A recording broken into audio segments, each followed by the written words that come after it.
The little Prince.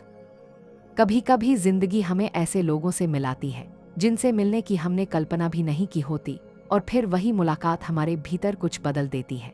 यह कहानी भी ऐसी ही एक मुलाकात की है, एक पायलट और एक नन्हे राजकुमार की।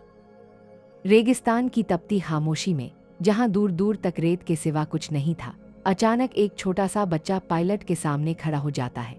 उसकी आंखों में मासूम चमक, उसकी आवाज में अजीब सी शांति, और पहला वाक्य, मेरे लिए एक भेड़ बना दीजिए। यही से शुरू होती है एक ऐसी यात्रा जो आसमानों से भी ऊंची है और दिल की गहराइयों से भी गहरी। वह नन्हा राजकुमार किसी साधारण जगह से नहीं आया, वह आया है एक बेहद छोटे ग्रह से, जहां हर चीज छोटी है पर भावनाएं उतनी ही बड़। उसका गुलाब, उसकी जिम्मेदारियां, उसकी उलझनें और उसकी तलाश किसी ऐसे दिल की जो सच में समझ सके। यह कहानी न सिर्फ सुने जाने के लिए है, ये महसूस की जाने वाली कहानी है, क्योंकि हर अध्याय हमें हमारी खोई हुई मासूमियत, हमारी नर्म भावनाओं और हमारे भीतर सोई हुई मानवता की याद दिलाता है। अगर आप तैयार हैं तो आइए इस यात्रा पर चलें उस छोटे राजकुमार के साथ जो आपको दुनिया नहीं, दुनिया को देखने का तरीका बदलकर दिखाएगा। अध्याय 1, परिचय, audio book style, female narration. रेगिस्तान की ठंडी रात तारे जैसे किसी पुरानी दुआ की तरह चमक रहे थे, और मैं एक अकेली पायलट अपनी यादों के पन्ने पलट रही थी। मेरी कहानी की शुरुआत बचपन से होती है। जब मैं बहुत छोटी थी, मेरे हाथों में एक किताब आई, जंगल की असली कहानियां, पूर्णविराम। उसी किताब में मुझे एक अजीब सी तस्वीर दिखी, एक अजगर जिसने एक जानवर निगल लिया था। मैंने उसी तस्वीर को देखकर अपना पहला ड्राइंग बनाया। एक लंबी भूरी सी आकृति जिसे मैं देखकर सोचती थी कि लोग समझेंगे कि ये तो एक अजगर है जिसने पूरा हाथी निगल लिया है। लेकिन जब मैंने ये चित्र बड़ों को दिखाया, उन्होंने हंसते हुए कहा, ओह, ये तो बस एक टोपी है। टोपी है। अगर दुनिया का पहला सांप और हाथी वाला चमत्कार उन्हें नहीं दिखा, तो फिर मैं किसी को क्या समझाती। धीरे धीरे मुझे एहसास हुआ, बड़े लोग कभी समझते नहीं। उन्हें हर बात समझानी पड़ती है, बेहद साफ, बेहद साधारण। और इसी कारण मैंने अपनी ड्राइंग छोड़ दी। मैंने सोचा शायद मेरा आर्ट, मेरी कल्पनाएं, मेरी दुनिया सिर्फ बच्चों के लिए बनी है। जिंदगी ने मुझे बड़ा किया और मैं एक पायलट बन गई। आसमान मेरा घर था, बादल मेरे साथी, कई देशों की उड़ानें, कई रातों की तन्हाइयां। लेकिन भीतर एक छोटा सा बच्चा हमेशा जागता रहा, वही बच्चा जिसने अजगर का चित्र बनाया था। और फिर एक दिन मेरे जहाज में गड़बड़ हो गई। मैं सहारा मरुस्थल के बीचों बीच गिर पड़े। चारों ओर बस रेत, हवा और अनंत सन्नाटा। पानी, थोड़ी सी खाना 2 दिन का, और कोई इंसान सैकड़ों मील तक नहीं। मैं अकेली थी, या शायद मैं ऐसा सोच रही थी, क्योंकि अगली सुबह जब सूरज एक पतले सोने के गोले की तरह उभर रहा था, तभी मैंने एक बेहद धीमी, मासूम सी आवाज सुनी, सुनो, मुझे एक भेड़ बना कर दोगी? मुझे एक शिप ड्रॉ कर दो। मैं चौंक कर मुड़ी, और मेरे सामने खड़ा था एक नन्हा सा लड़का।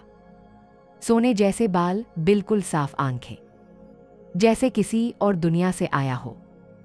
न वो डरा हुआ था, ना हक्का बक्का, बिल्कुल शांत, मानो इस रेगिस्तान में मिलना दुनिया की सबसे सामान्य बात हो। उसने फिर कहा, मुझे एक भेड़ चाहिए प्लीज। मैंने उसे देखा, और पहली बार बचपन वाली दुनिया, वही कल्पनाओं वाला आसमान, मेरे भीतर फिर से जगने लगा। ये था छोटा राजकुमार, एक नन्हा बच्चा जो साधारण नहीं था, जो सवाल ऐसे पूछता था जिनमें पूरे ब्रह्मांड की मासूमियत थी, जिसकी नजरें दिल के आर पार चली जाती थीं। और यूं मेरी दुनिया बदल गई। रेगिस्तान अब खाली नहीं था, क्योंकि अब वहां था एक रहस्यमयी, मासूम और अद्भुत छोटा राजकुमार, जिसकी कहानी आज मैं तुम्हें सुनाने वाली हूं। अध्याय 2, उसके छोटे से ग्रह का जीवन। उसकी आवाज़ बहुत नरम थी, बिल्कुल सुबह की पहली हवा की तरह। जब उसने रेगिस्तान में मुझसे पहली बार शिप मांगी तो मेरे भीतर का वो पुराना बच्चा जो सालों से सोया हुआ था अचानक जाग उठा। लेकिन असली हैरानी तो तब हुई जब उसने बड़ी मासूमियत से पूछा, तुम कहाँ से हो?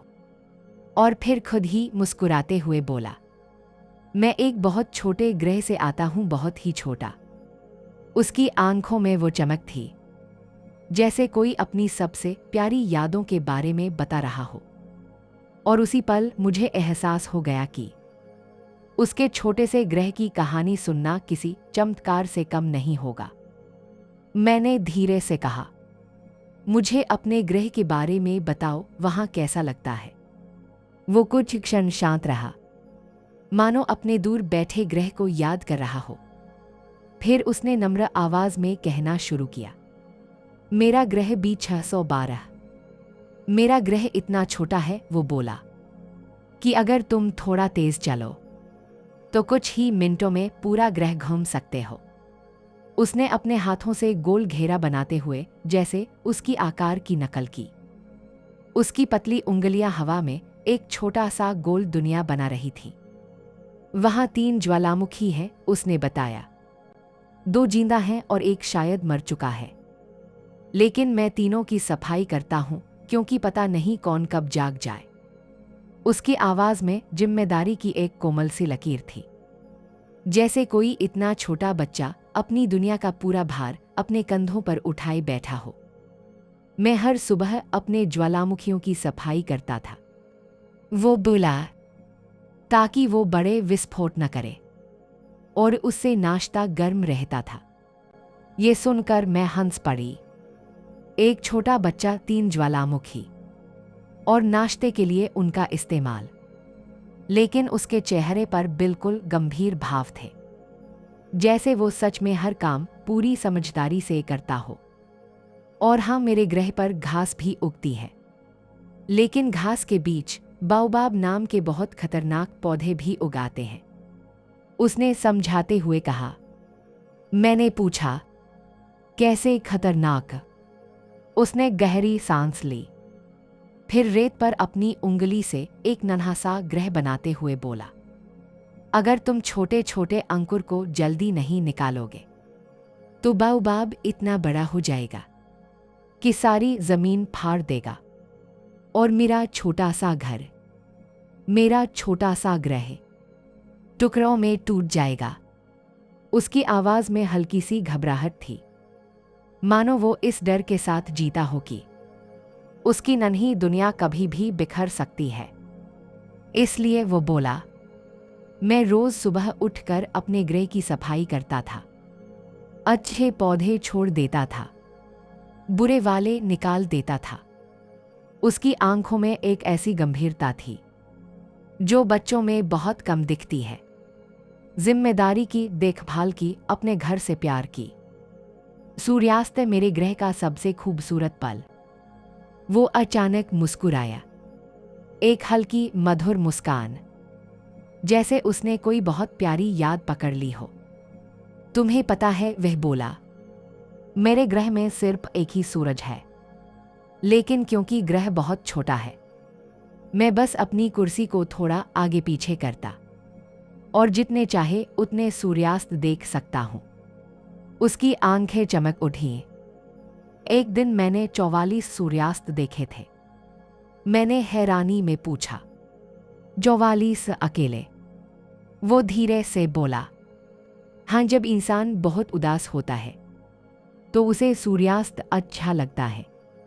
उस एक वाक्य में इतनी गहरी उदासी छिपी थी कि मेरा दिल कुछ पल के लिए भारी हो गया।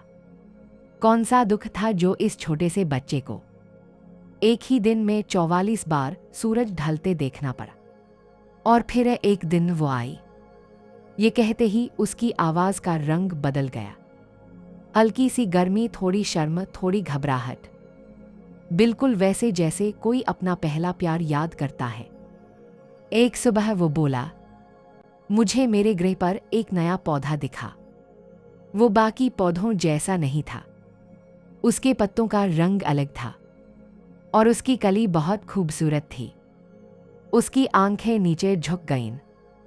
मैं रोज उसे देखता था, सोचता था कि वो कब खिलेगी। फिर वो धीरे से मुस्कुराया और जब वो आखिरकार खिली तो वो एक गुलाब थी, सबसे खूबसूरत गुलाब जो मैंने अपनी जिंदगी में कभी देखा।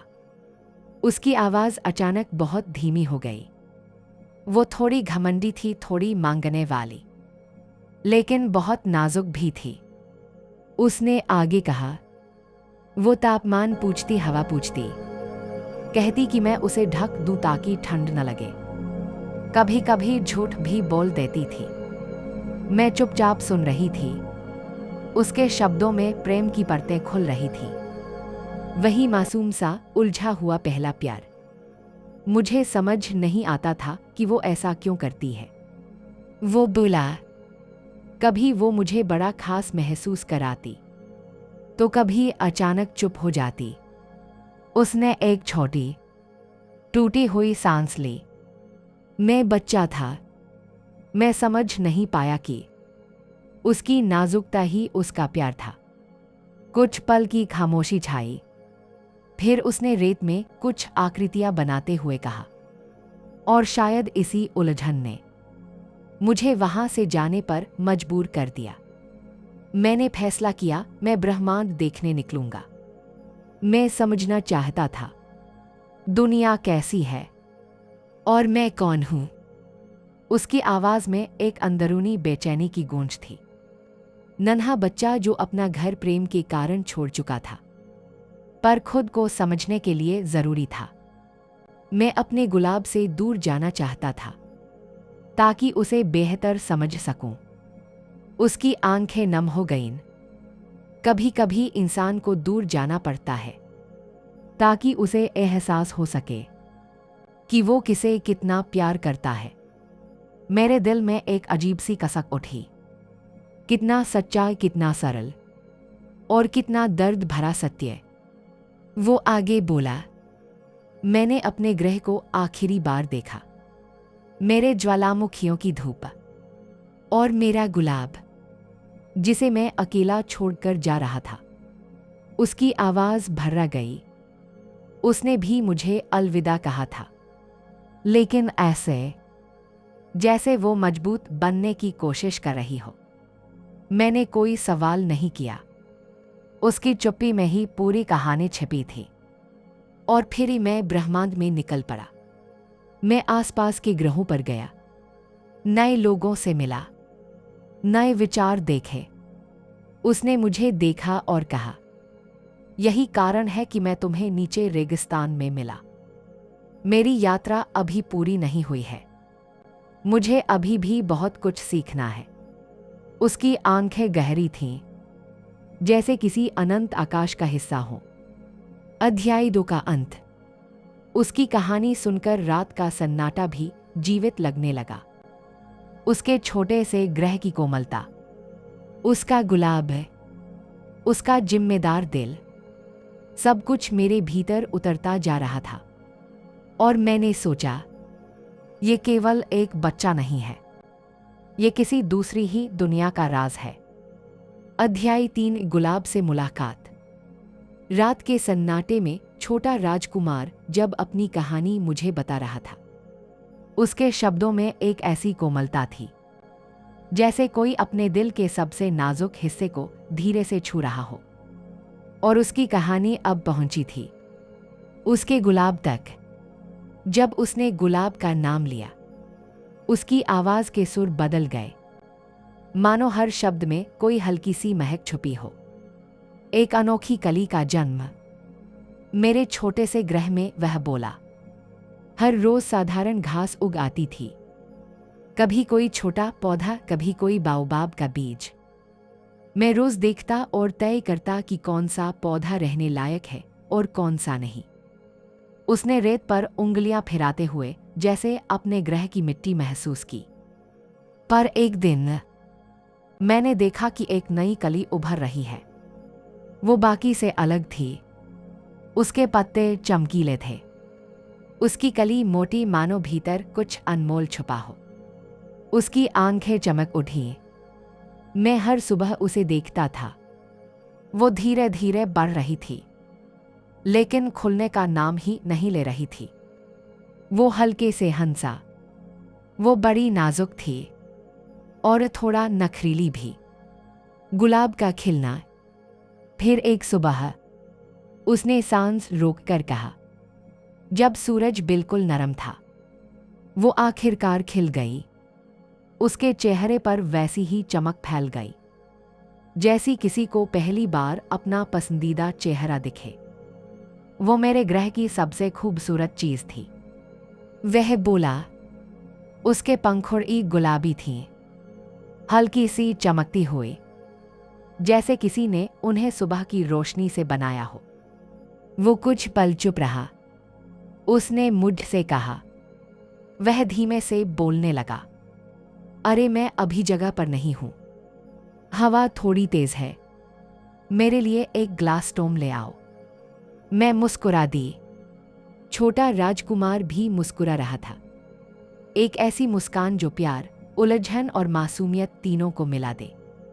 उसके छोटे झूठ और बड़ी नाजुकता। वो कभी कभी झूठ बोल देती थी। वो बोला, कभी कहती कि उसे ठंड नहीं लगती, फिर कहती कि हवा ज्यादा है। वे हल्का सा उदास होकर बोला, मैं बच्चा था, मुझे समझ नहीं आता था कि उसके झूठ दरअसल डर थे। वो नाजुक थी और चाहती थी कि मैं उसे समझूं। उसकी आवाज में पछतावे की हल्की परत थी। वो मुझसे कहती कि उसे सुबह की हवा पसंद नहीं, कभी कहती कि उसे धूप अच्छी लगती है, कभी कहती कि उसके लिए पानी कम है। वो हल्के से हंसा। मुझे लगता था वो थोड़ा घमंडी है, कभी कभी मुझे परेशान करती है। मैं नाराज भी हो जाता था। उसने कांपती आवाज में कहा, लेकिन मैं नहीं जानता था कि उसका प्यार बिल्कुल उसी तरह था जैसे नाजुक फूलों का होता है, साफ नहीं दिखता पर दिल से निकलता है।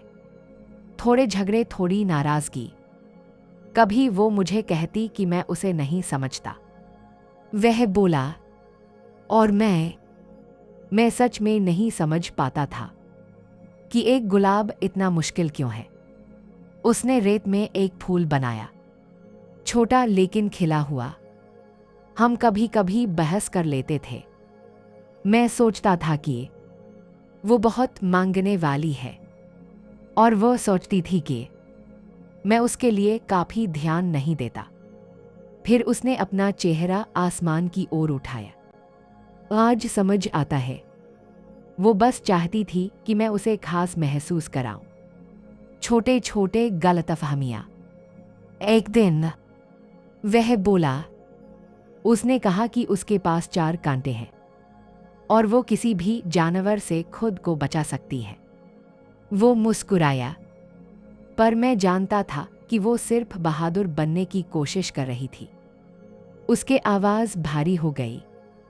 और मुझे पता है, मैंने उसे समझा नहीं। मैंने उसकी बातों में छुपा डर नहीं देखा।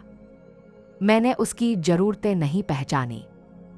मैंने उसे अकेला महसूस कराया। उसके शब्द धीरे धीरे टूटते गए। दूरी का फैसला, शायद इसी वजह से।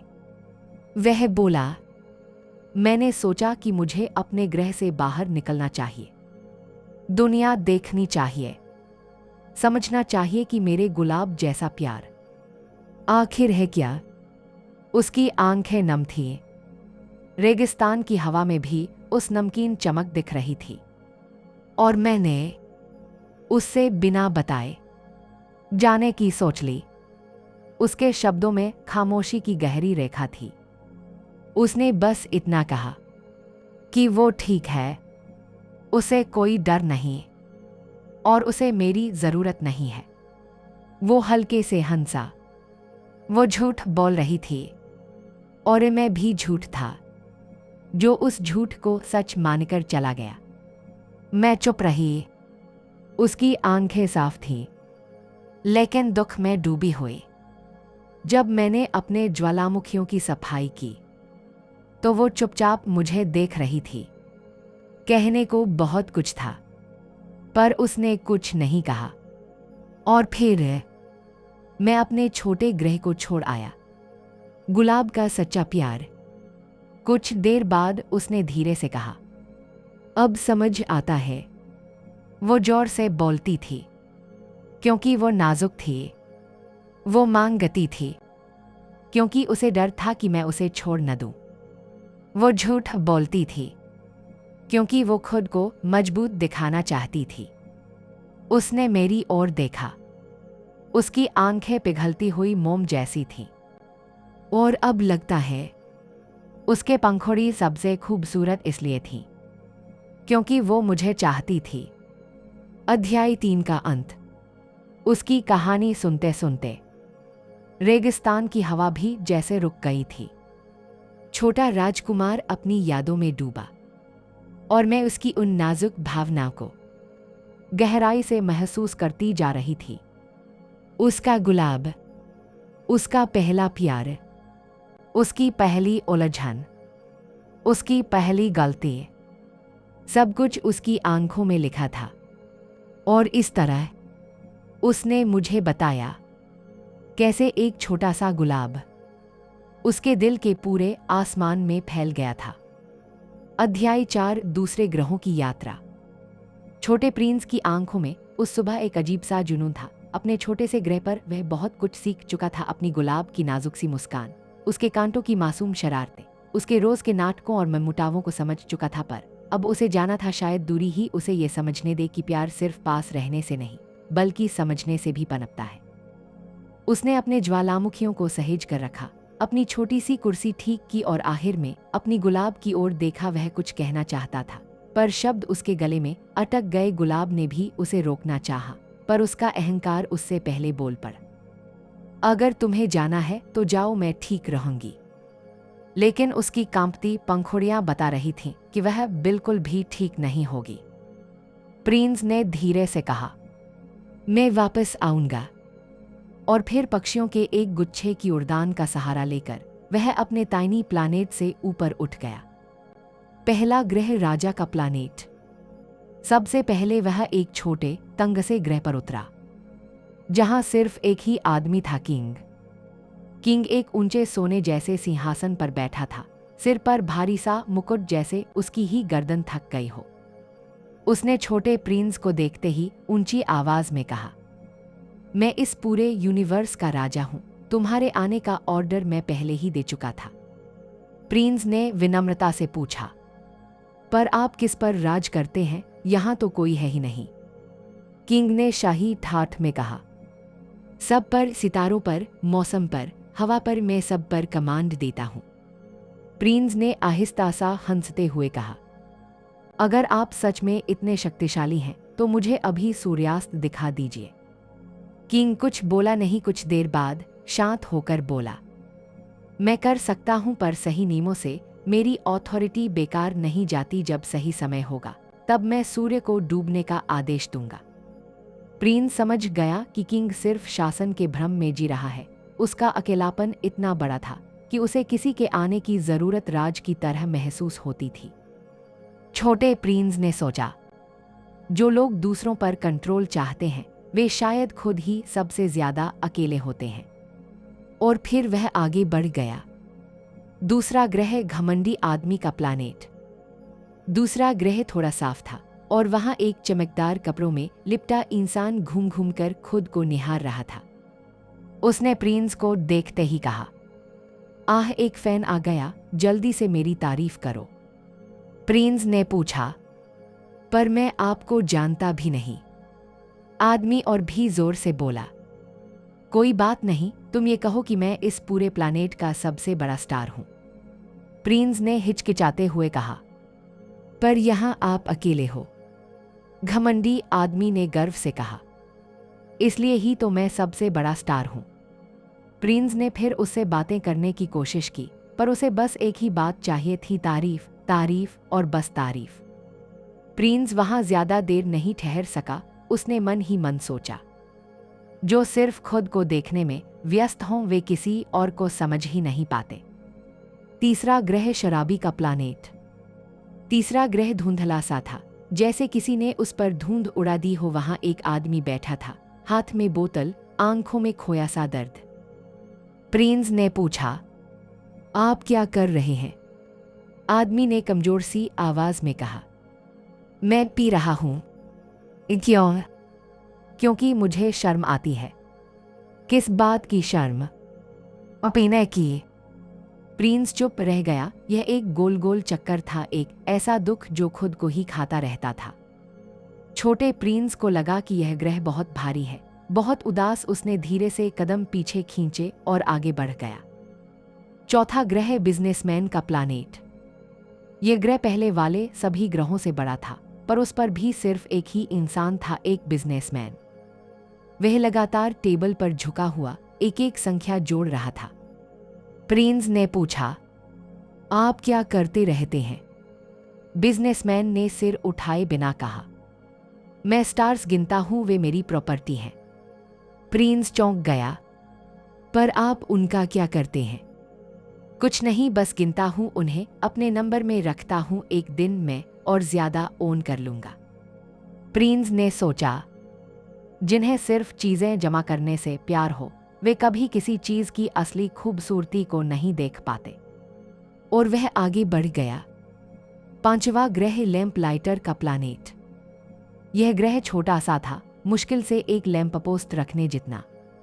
एक आदमी लगातार उसे जलाता और बुझाता जा रहा था। 1 मिनट जलाता, अगले ही मिनट बुझाता। प्रिंस ने पूछा, आप ऐसा क्यों करते हैं? वह थके हुए स्वर में बोला, ये मेरा ऑर्डर है। पहले मेरा ग्रह बड़ा था, दिन रात लंबा था, पर अब यह इतना तेज घूमता है कि हर मिनट दिन रात हो जाता है। प्रिंस ने देखा कि वह आदमी कितना मेहनती है, ईमानदार, सच्चा और कितना अकेला। उसे यह ग्रह पसंद आया, पर वह रुक नहीं सकता था। उसकी यात्रा अब भी अधूरी थी। छठा ग्रह भूगोलवेत्ता का प्लानेट। यह ग्रह सबसे बड़ा था। एक बूढ़ा भूगोलवेत्ता बड़े बड़े नक्शों के बीच बैठा था। प्रिंस ने उत्साहित होकर पूछा, क्या आप मेरे प्लानेट को दर्ज कर सकते हैं? बूढ़े ने कहा, मैं सिर्फ वही दर्ज करता हूं जिसे दूसरे जाकर देखते हैं, मैं खुद कहीं नहीं जाता। प्रिंस हैरान रह गया, मतलब आप उन जगहों के नक्शे बनाते हैं जिन्हें आपने कभी देखा ही नहीं? बूढ़े ने गंभीर आवाज में कहा, मैं अनुभव नहीं, रिकॉर्ड बनाता हूं बेटा। यह सुनकर प्रिंस समझ गया कि सिर्फ ज्ञान होना काफी नहीं, उसे जीना भी जरूरी है। और इसी तरह वह अपनी आखिरी मंजिल की ओर बढ़ा, एक बड़ा, खूबसूरत, रहस्यमयी ग्रह पृथ्वी। अध्याय 5, उसकी पृथ्वी पर यात्रा। जब छोटे प्रिंस ने छठे ग्रह को पीछे छोड़ा तो उसे लग रहा था कि अब तक की सारी यात्राएं कुछ न कुछ सिखा रही थी, पर कुछ भी उसकी बेचैनी पूरी तरह शांत नहीं कर पा रहा था। उसे समझ तो आ रहा था कि दुनिया में कितने अजीब और अकेले इंसान हैं, पर उसके दिल के किसी कोने में एक जगह थी जो सिर्फ उसकी गुलाब के लिए बनी थी, और वह जगह अब भी खाली थी। धीरे धीरे वह एक बड़ी, भारी सी नीली दुनिया के पास पहुंचा। पृथ्वी। ये ग्रह बाकी सभी ग्रहों से कहीं बड़ा, कहीं ज्यादा गहरा और कहीं ज्यादा रहस्यमयी था। ऊपर से देखने पर बादलों के बीच उससे टकराती हवाएं, विशाल महासागर, चमकती रेत, सब कुछ उसे किसी सपने जैसा लगा। पर जैसे ही वह उतरा उसने खुद को पाया एक शांत सुनसान डेजर्ट में, रेगिस्तान में पहली सांस। रेत का फैलाव अनंत तक फैला हुआ था। हवा थोड़ी ठंडी, थोड़ी सूखी, सूरज की रोशनी उस पर पड़कर चमक की चादर बिछा रही थी। उसने चारों ओर देखा, ना कोई जानवर, ना कोई इंसान, ना कोई आवाज, बस मौन। पहली बार उसे अपने दिल की धड़कन इतनी साफ सुनाई दी। उसने धीरे से कहा, यह बहुत बड़ा है, शायद बहुत ज्यादा बड़ा। उसे थोड़ा डर भी लग रहा था, पर साथ ही एक अजीब सा सुकून भी। जब वह और आगे बढ़ा तो उसे अचानक किसी चीज के हिलने की आवाज सुनाई दी, बहुत हल्की, जैसे रेत में सरसराहट। उसने मुड़कर देखा। स्नेक से मुलाकात। एक पतली सुनहरी सी स्नेक रेत के ऊपर किसी लय में चल रही थी उसके चाल में एक रहस्यमयी शांति थी, न कोई जल्दबाजी, न कोई डर। प्रिंस ने कहा, नमस्ते, तुम कौन हो? स्नेक ने बहुत धीमी और सधी हुई आवाज में कहा, मैं पृथ्वी का सबसे पुराना जीव हूं और शायद सबसे सच्चा भी। प्रिंस ने डरते हुए पूछा, क्या तुम खतरनाक हो? स्नेक मुस्कुराई, जो सच से भागता है उसके लिए मैं खतरनाक हूं, पर जो अपने दिल को पहचानता है उसके लिए मैं रास्ता हूं। प्रिंस कुछ पल खामोश रहा, फिर बोला, मैं बहुत अकेला महसूस कर रहा हूं। स्नेक ने कहा, पृथ्वी पर कोई भी अकेला नहीं होता छोटे प्रिंस, बस कुछ लोग अपनी आवाज नहीं सुन पाते। उसके शब्द अजीब थे, पर प्रिंस को उनमें छुपा अर्थ समझ में आया। फिर स्नेक ने उससे एक चौंकाने वाली बात कही, यदि कभी तुम्हें अपने घर लौटने की चाह उठे तो मैं तुम्हारी मदद कर सकती हूं। प्रिंस समझ गया कि यह मदद मौत जैसी नींद भी हो सकती है। उसके दिल में हल्की सी ठंड उतर गई, पर उसने कुछ नहीं कहा। पहाड़ों और वादियों की चुप्पी। वह आगे बढ़ता गया, लाल चट्टानों के बीच, ऊंचे पहाड़ों के पार पृथ्वी बहुत विशाल थी। जब वह बोलता तो आवाज कई बार प्रतिध्वनि बनकर लौटती। उसे यह अजीब लगा, कितनी बार मैं नमस्ते बोल रहा हूं पर वापस सिर्फ मेरी ही आवाज आ रही है। वह सोच में पड़ गया, क्या पृथ्वी भी उन्हीं ग्रहों की तरह अकेले लोगों से भरी है? पर जैसे जैसे वह आगे चलता रहा, उसे धीरे धीरे महसूस हुआ कि पृथ्वी सिर्फ खालीपन नहीं, एक तरह की गहरी खामोशी है जिसमें ध्यान से सुनो तो दुनिया के दिल की धड़कन भी सुनाई दे सकती है। पहली बार इंसानों की गूंज। प्रिंस रात तक चलता रहा, जब तक उसे दूर रोशनी की हल्की चमक नहीं दिखी, जैसे बहुत से छोटे तारे जमीन पर उतर आए हों। वह उत्साहित हो गया, शायद मैं आखिर इंसानों तक पहुंच गया हूं। पर जब वह और पास पहुंचा तो पाया कि वे इंसान नहीं, चमकते लैंप थे। उनके साथ एक भी व्यक्ति नहीं था। वह थोड़ी देर वहीं बैठ गया, गर्म रोशनी के बीच, अकेले होते हुए भी किसी तरह अकेला नहीं। बगीचा जहां हजारों गुलाब थे। अगली सुबह वह एक ऐसी जगह पहुंचा जिसने उसके पैरों को वहीं जड़ दिया। एक गुलाबों का विशाल बगीचा, हजारों गुलाब, सब सुंदर, सब चमकदार, सब उसी की गुलाब जैसे। वह हैरान रह गया, उसका दिल टूट गया। तो मेरी गुलाब अनोखी नहीं थी। उसकी आंखों में आंसू आ गए। उसे लगा जैसे उसकी सारी यात्रा, उसकी सारी भावनाएं, उसकी पूरी दुनिया किसी ने एक पल में मिटा दी हो। वह बैठ गया और मिट्टी में उंगलियां चलाते हुए फुसफुसाया, मेरी गुलाब ने झूठ बोला था कि वह यूनिक है।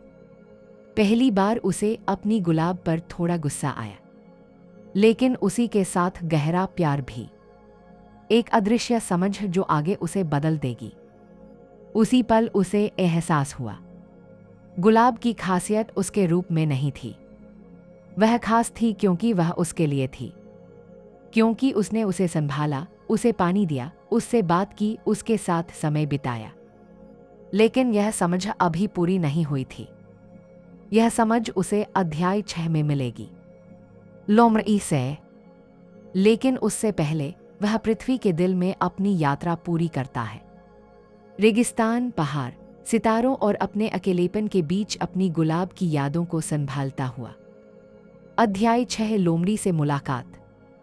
छोटे प्रिंस ने पृथ्वी पर कई दिन बिताए थे। रेगिस्तान की खामोशी, पहाड़ों की गूंज, रात की ठंडी हवा पर उसका मन अब भी भटका हुआ था। सबसे ज्यादा तकलीफ उसे उस विशाल गुलाबों के बाग ने दी थी जहां उसने देखा था कि उसकी गुलाब जैसी हजारों गुलाब मौजूद है। उसकी दुनिया, उसकी भावना, उसका प्यार सब एक पल में साधारण लगने लगा था। वह उसी उलझन में धीरे धीरे आगे बढ़ रहा था कि अचानक उसे घास में कोई हल्की सी सरसराहट सुनाई दी। वह ठिठक गया। फिर उसने देखा, एक छोटी सुनहरी भूरी फॉक्स झाड़ियों के पीछे से उसे ध्यान से देख रही थी। उसकी आंखों में एक अजीब सी चमक थी, जैसे वह किसी गहरे रहस्य को समझती हो। पहली बातचीत।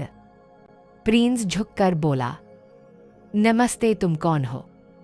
फॉक्स ने सिर उठाकर धीरे से कहा, मैं एक फॉक्स हूं और तुम? मैं छोटे प्रिंस हूं, किसी दूर के छोटे प्लानेट से आया हूं। फॉक्स ने उत्सुकता से पूछा, क्या तुम मेरे साथ खेलोगे? प्रिंस मुस्कुराया, मैं खेलना चाहता हूं, मगर तुम भाग क्यों रही हो? फॉक्स ने हल्की सी सांस भरी, क्योंकि मुझे अभी तक तुमसे अदब नहीं हुआ है। मुझे टेम करो, फिर हम एक दूसरे को समझ पाएंगे। प्रिंस चौंक गया। टेम, इसका मतलब क्या होता है?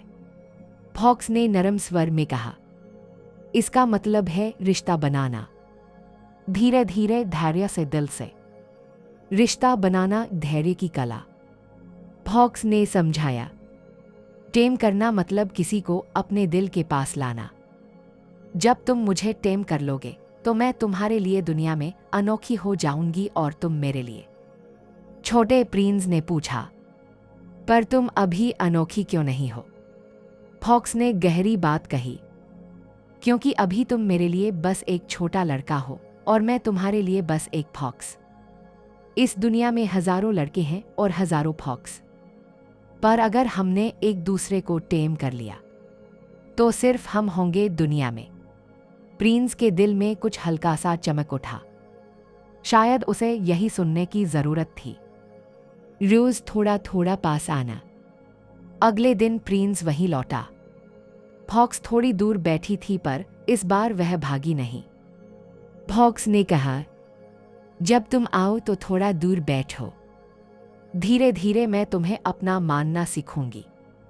छोटे प्रिंस रोज आता, कभी कुछ नहीं कहता, बस शांत बैठ जाता। फॉक्स की आंखों में धीरे धीरे भरोसा आने लगा। वह हर दिन थोड़ी और करीब आ जाती, धीमी कदमों से धड़कने साझा करती हुई। प्रिंस को लगा, किसी के करीब आना एक धीमी पवित्र प्रक्रिया है, जिसे जल्दी करने की कोशिश करो तो वह टूट जाती है। फॉक्स का सच एक गहरा सीक्रेट। कुछ दिनों बाद फॉक्स ने कहा, अब तुम मुझे टेम कर चुके हो छोटे प्रिंस। प्रिंस की आंखें चमक उठी, तो अब हम दोस्त हैं। फॉक्स मुस्कुराई, हाँ, अब तुम मेरे लिए दुनिया में स्पेशल हो और मैं तुम्हारे लिए। फिर उसने धीरे से कहा, अब सुनो मेरा सीक्रेट। प्रिंस और करीब आ गया। जो चीज दिल से देखी जाती है वही सच होती है। जो जरूरी है वह आंखों से कभी दिखाई नहीं देता। प्रिंस के दिल में यह बात घर कर गई। वह समझ गया कि गुलाब खास इसलिए थी क्योंकि वह उसकी थी, क्योंकि उसने उसकी देखभाल की थी, उसका ख्याल रखा था, उसके लिए समय दिया था, क्योंकि उसने उससे मोहब्बत की थी। उसे एहसास हुआ, मेरी गुलाब सच में अनोखी है क्योंकि मैंने उसे अनोखा बनाया है। विदा, वह सबसे दर्दनाक पल। अब यात्रा का समय था। प्रिंस को आगे बढ़ना था। फॉक्स ने उदास होकर कहा, तुम जाओगे तो मैं रोऊंगी। प्रिंस दुखी हो गया, तो फिर मैं तुम्हें टेम ही क्यों करता, अगर इससे तुम्हें दर्द होगा। फॉक्स ने आंखें बंद करते हुए कहा, दर्द हर खूबसूरत रिश्ते की कीमत है छोटे प्रिंस। अगर तुम नहीं आते तो मेरे पास कुछ भी नहीं होता, पर अब मेरे पास यादें हैं और गेहूं के खेत, क्योंकि उनका रंग तुम्हारे बालों जैसा है। अब वे मेरे लिए हमेशा खास रहेंगे। प्रिंस की आंखों में आंसू आ गए। फॉक्स ने आखिरी बार कहा, याद रखना, जो जरूरी है वह आंखों से दिखाई नहीं देता, दिल ही सच को देखता है। और छोटे प्रिंस ने उसकी बातें अपने दिल में संभाल ली, हमेशा के लिए। अध्याय 7, द एंडिंग। हवा उस रात कुछ अलग सी थी। रेगिस्तान की रेत पर ठंडी नमी उतर रही थी, जैसे धरती भी किसी अनोखी विदाई को महसूस कर रही हो। छोटा प्रिंस अपनी छोटी सी तलवार को पकड़े आसमान की ओर देख रहा था। तारों की हल्की झिलमिल रोशनी उसके चेहरे पर गिर रही थी, पर उसकी आंखों में आज एक अजीब सी गंभीरता थी, जैसे वह कुछ तय कर चुका हो। मैं वो पायलट कुछ दूरी पर खड़ा उसे देख रही थी। मेरा दिल बेचैनी से धड़क रहा था। क्योंकि मैं समझ रही थी कि आज कुछ होने वाला है, कुछ है अंतिम, बीते हुए पलों की अंतिम गूंज। कई दिन मैंने उस नन्हे बच्चे को संभाला था, उसके साथ बात की थी, हंसी थी, कभी कभी उसे चुपचाप रोते भी देखा था। वह कहता था, बड़ों को कुछ भी समझ नहीं आता, बिल्कुल भी नहीं। और सच कहूं तो कई बार मैं खुद को उन्हीं बड़ों में पाती थी जिनकी वह बातें किया करता था। पर उसका मासूम दिल, उसकी आंखों में चमक, उसने मुझे जैसे फिर से छोटा बच्चा बना दिया था, जैसे मैं फिर अपने बचपन की उस लड़की में बदल रही हूं जो तारों को देखते हुए ख्वाब बुनती थी। वो पल जो सांस रोक देता है। उस रात प्रिंस ने अचानक धीरे से कहा, आज मैं वापस लौट जाऊंगा अपने प्लैनेट पर, अपनी गुलाब के पास। मैं हकबका गई। तुम ऐसे कैसे जा सकते हो? यह जगह सुरक्षित नहीं है। और वह स्नेक, वह तो खा। प्रिंस ने मेरी बात रोक दी। उसकी आवाज बेहद शांत थी। मैं मरने नहीं जा रहा, मैं घर लौटने जा रहा हूं। ये बस शरीर है, असली मैं तो बहुत हल्का हूं।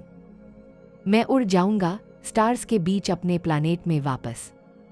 मैं चुप रह गई, क्योंकि उसके शब्द, उसके यकीन ने मुझे बोलने ही नहीं दिया।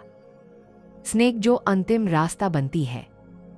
रेत पर वह सुनहरी सी स्नेक धीरे से सरकती हुई हमारे पास आई। उसकी चाल में कोई क्रूरता नहीं थी, कोई भय नहीं, सिर्फ एक शांत स्वीकृति, जैसे वह जानती हो कि यह उसका कर्तव्य है। मैं चीख पड़ी, नहीं, रुक जाओ। प्रिंस ने मेरी ओर देखा। उसकी आंखों में एक ऐसी गहराई थी कि मेरी सांस भराई लेने लगी। तुम मत डरना, सब ठीक होगा।